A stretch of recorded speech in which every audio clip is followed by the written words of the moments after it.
ang mga kapuso, leading man, ang atong makauban din sa Biztalk. Og hisgutan ta ang bag-o niyang proyekto karong 2022. Busa, let's all welcome kapuso actor Luis Hontiveros. Mayong buntag, Luis! Ayan, advance Maayong Happy New buntag, Year! Cecil.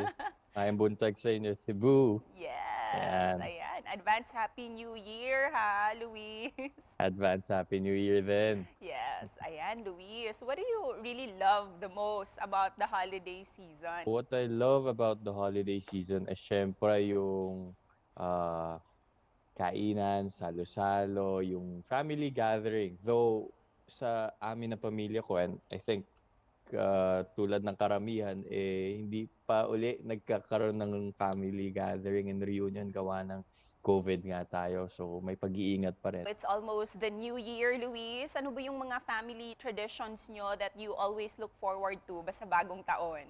Sa amin na family ko, mahilig kami tinatawag namin inuman poker. Poker tas inuman. Yan ang kasi paboritong parang laro ng aking lolo. So, ginagawa namin as yearly tradition. Tapos, syempre, mga papila-pila ng with bills, paagaw. Kahit malaki na, nakikiagaw pa sa sa mga coins. Ayan. And Luis, do Ayan. you believe ba in mga New Year's resolutions? Siyempre, gusto namin malaman yung mga 2022 goals mo. I guess to just work even harder, to give more time sa aking family. Yan, more quality time. Kasi sometimes, sobrang focus natin sa trabaho na nalalayo na tayo sa pamilya natin or na-neglect na natin yung mga family gatherings natin, di ba? May mga ganong pagkakataon. So, ako, yun yung mas gusto ko pang pagtuunan ng pansin sa aking New Year's resolution. True. And talking about Ayan. 2022, may bago kang proyekto para sa bagong taon. Please tell us more about this Yes. project. Ayan, we are very excited. Ngayon, currently, right now, Cecil, nandito tayo sa aming lock-in location sa Clark, Pampanga. Malapit na naming makompleto yung false positive. Yan, may share na namin yan sa darating na February next year during Valentine's Day. Yan ang dapat nyong abangan kasi kikiligin kayo, kayo'y matatouch, tsaka matatawa. Yan. Yan yung mga dapat abangan natin. Yung role kasi ko dito is, ako dito si Devon Rosales.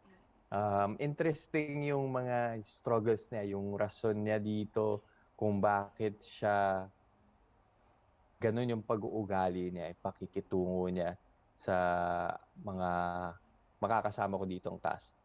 And I find it really interesting kasi dito may papakita ko yung side ng character ko na kung bakit may pagka-kontrabida tayo dito eh.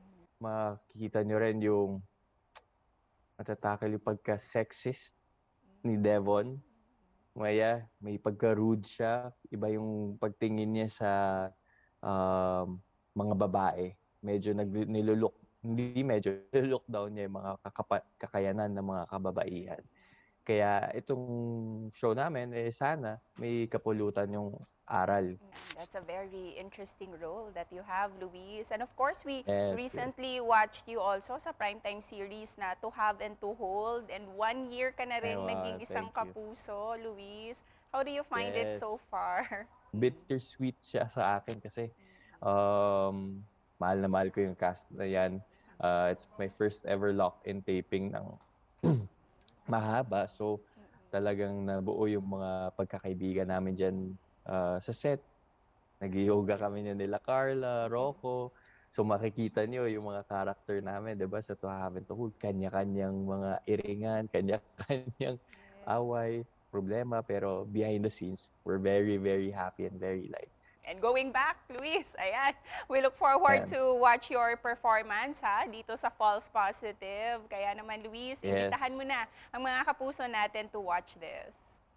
Iniimbita ko po kayo panoorin sa 2022. Abangan nyo February sa Valentine's week false positive po. Kasama po natin dyan si Zian Lim, Liza De Castro, nandyan po si Tonton Gutierrez, Alma Concepcion, marami pa pong iba. And of course, what's your New Year message, Luis, para sa ating mga kapuso? Ayan, mga kapuso, sa darating pong 2022, sana po tayo lalo pa rin po nating pag-ingatan yung ating mga sarili, alagaan po natin yung ating mga sarili at ang mga minamahal natin sa buhay, mga tao sa paligid natin, and syempre po ang ating environment. Thank you for your message, Luis. And advance Happy New Year Thank you. sa'yo. Thank you. Advance Happy New Year, Cecil. Thank you.